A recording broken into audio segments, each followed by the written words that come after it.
American fashion designer Kate Spade was found dead in an apparent suicide in her Manhattan apartment. Is there anything you know now that you wish you had known back then? Yes, to worry less. I wish I worried less. Switching gears, an obituary in a Minnesota paper took an ugly turn when the writer chose to air the 80-year-old woman's dirty laundry after she became pregnant by her husband's brother. We'll have more on this story on the ABC Columbia mobile app.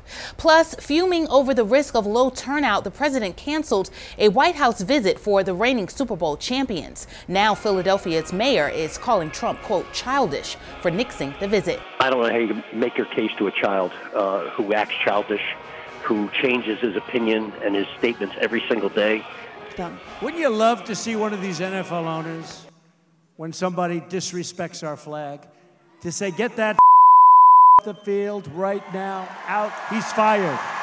And have you ever heard of nomophobia? No, don't ask Google or Alexa. You'll find out in today's Health Minute. Hello, and thank you for joining me. From Maine and Gervais, I'm Kimberlei Davis. I hope that you're well this Wednesday. Happy birthday if you're celebrating today. You share the day with record producer Jimmy Jam. Those trending headlines, celebrity birthdays, and we're going to the movies in your moment in history. Up next, today, June 6th.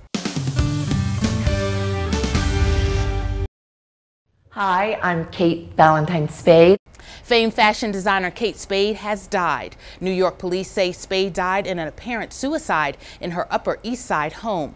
Officers say she left a note before hanging herself and was found by her housekeeper. Spade launched her iconic handbag and accessory line in 1993 with her future husband, Andy.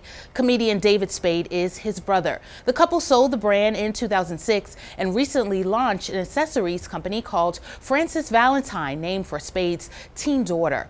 Kate Spade was 55 years old. If you or someone you love is feeling hopeless, there is hope and there is help. Call the National Suicide Prevention Hotline at 800-273-TALK. That's 800-273-8255.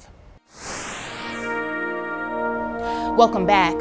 The mayor of Philadelphia is upset after President Trump canceled the Eagles' visit to the White House. The president tweeted that he canceled the traditional Oval Office visit with the NFL Super Bowl champions in response to the league's national anthem controversy.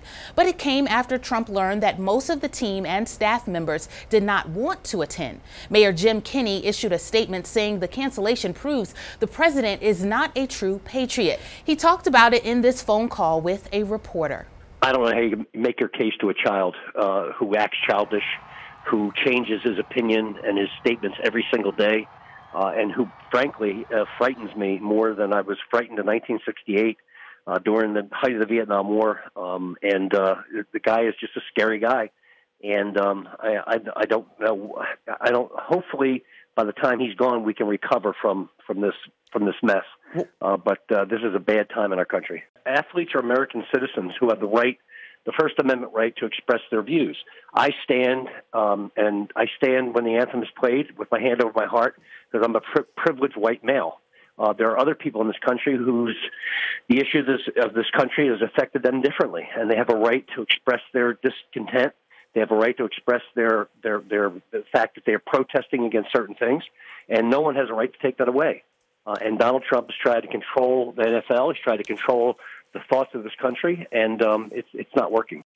It's about me, and me, and that's all he thinks about every day. It's not about the country. It's not about the citizens. It's not about what's best for this country. It's about what's best for him, and that's not what the presidency is about. Former Eagles receiver Torrey Smith, who was a member of the championship team, responded on Twitter. He wrote, "The president continues to spread this false narrative that players are anti-military." He also called the decision, quote, a cowardly act. So earlier I asked if you ever heard of nomophobia. It's a term coined recently meaning no mobile phone phobia. With tech addiction on the rise, device manufacturers are trying to implement features to help users disconnect. Reed Binion has details in today's Health Minute. Some apps demand more of our attention than we might even realize. Apple debuted Screen Time at its Worldwide Developers Conference, a new iPhone feature to help users keep track of their tech usage. I encourage everyone to look and ask themselves, if they're picking up their phone 10 times an hour or 20 times an hour. And Apple isn't the only developer looking to help people fight tech addiction. In May, Google announced a suite of digital well-being tools for the next version of Android.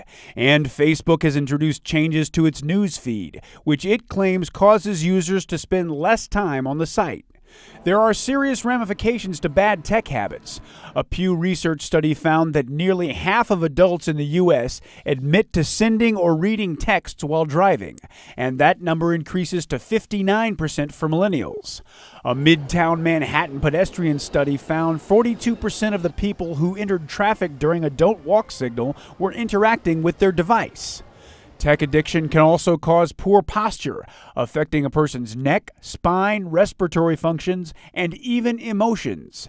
We want people to be incredibly satisfied and empowered by the devices that we ship, but we've never wanted people to spend a lot of time on them. For today's Health Minute, I'm Reed Binion. On this day in 1933, eager motorists parked their automobiles on the grounds of Park-In Theaters. The first ever drive-in movie theater was located on Crescent Boulevard in Camden, New Jersey. Happy birthday if you're celebrating today. You share the day with Jimmy Jam. He's 59. Actor Jason Isaacs is 55. And actress Aubrey Anderson Edmonds is 11. Well, that's our time for today. You've been watching What's Trending. The news continues online at abccolumbia.com, on our mobile app, and on the news at 6 and 11. I'm Kimberlei Davis. Be kind to each other. Have a wonderful Wednesday, and thanks for watching. Shot clock winding down. Curry's going to have to put it up, launches it up, shot clock. Oh my God!